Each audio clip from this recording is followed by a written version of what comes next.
Thomas Frank's Tottenham are set to travel to the Dickinson Stadium this Sunday and take on David Moyes' Toffees.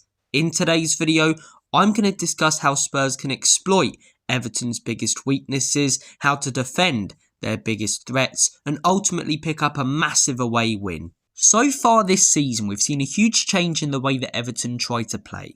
Last season, in the majority of games, their goal was to sit in deep, stay defensively solid and compact, and make themselves hard to break down.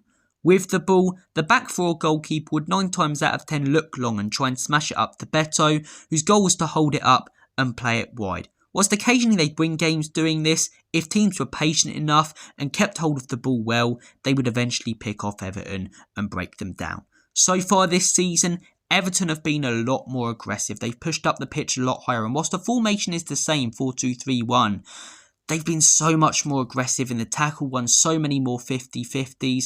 And with the ball, they're creating a lot more tight-knitted moves, a lot more triangles in the final third. It's a lot more focused on passing. Whilst they'll still occasionally smash it long, it's not the only thing they do. Everton can play some lovely liquid football in the final third. And a big reason for that is the quality of player that they brought in the summer and now have up top.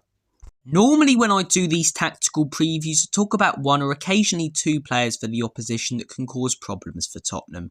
With Everton, there's multiple. They've got such creativity and flair in those attacking areas, and Spurs have got to be very defensively solid to get a result this Sunday. Jack Grealish, up there with the most creative players so far this season in the Premier League. He draws in fouls like they're going out of fashion. His passing accuracy is on point. He's got a great cross on him. You've got to watch out for him. He picks up some great areas as well off the ball where the ball can be played to him and he can cause problems. Iliman and Jai on the other wing. This guy's also versatile, can play in the cam.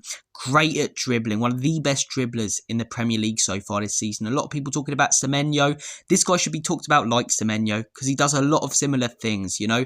He doesn't look as strong, but man, he can use his physicality and he's so hard to take the ball off. Those first 45 against Man City, one of their best players. Beto up top, clinical, your old school striker. When he gets an opportunity, he buries it. Dewsbury Hall, great at dribbling, been fantastic since joining. Tyler Dibbling, the list goes on. Now let's talk about how Spurs should set up. In my opinion, Thomas Frank should use a 5-2-3 in this game, and I think the 2 midfielders, which I believe should be Pape Matar and João Paulinho, should help the fullbacks out and double up on the wingers when Everton had the ball.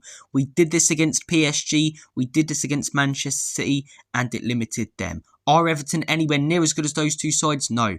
But do they have a lot of flair up top like those 2 sides?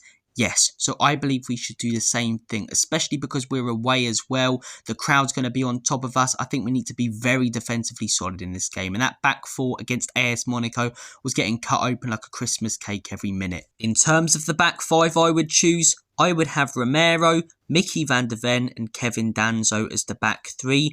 I would play Jed Spence at left back because I would have Pedro Porro on the right.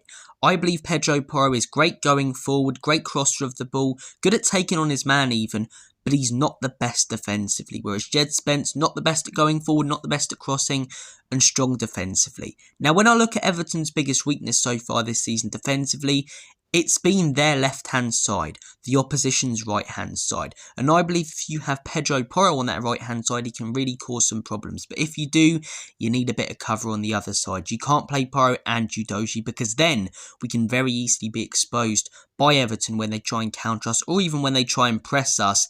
Then our 3 centre-backs are pulled out of position, pulled wide, and then they create the space centrally. Whereas if you have Porro really bomb forward, occasionally they win it off us in transition. You can then kind of form a bit of a back 4 with Jed Spence in there as well. So for me, that would be my back 5. Let's move on to the front 3 now.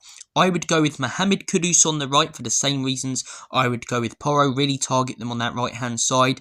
I would go with Wilson Odobert on the left because of his pace. And here's a curveball. I would go with Xavi Simons in the false 9, right? Xavi Simons has really struggled so far at Spurs, and I believe this would be a great chance to really get him in games, to get him on the ball more, linking play up. We know on the ball he's a fantastic player. For me, Spurs are really lacking right now when it comes to number 9s. So right now, what's the best solution for that?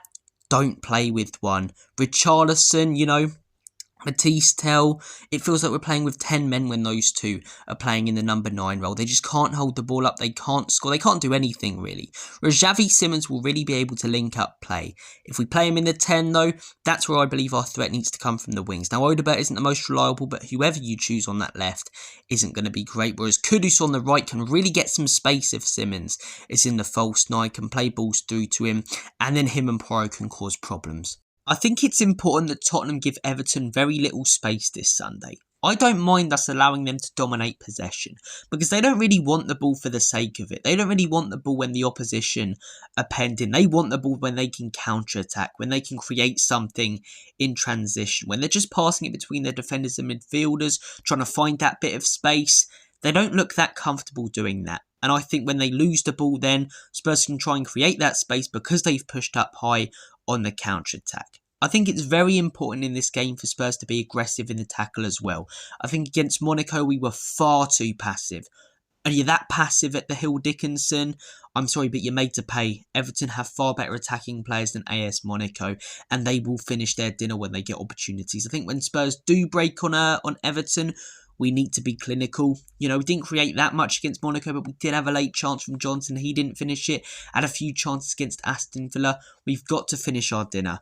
Got to. We don't take our chances in this game, we don't win this game, and we probably lose it. Look, do I think Everton are going to score loads against us? No, I don't think many teams are going to score loads against us. But if we don't score, we lose, in my opinion, because I don't think our defence, even with a back 5, is currently good enough to completely shut out a good attack. I don't think they are. So, my score prediction, I am going to say that this game ends 2-1 to Tottenham, if we go with the tactics that I've gone with. If we go with a 4-2-3-1 or a 4-3-3 with a double pivot of Paulinho and Bentancur, if there's no Romero, I'm thinking maybe 1-0 Everton or 1-1. It's going to be an interesting game though. It's going to be a close one. Thank you guys for watching. Take care of yourselves. And as always, come on, you Spurs.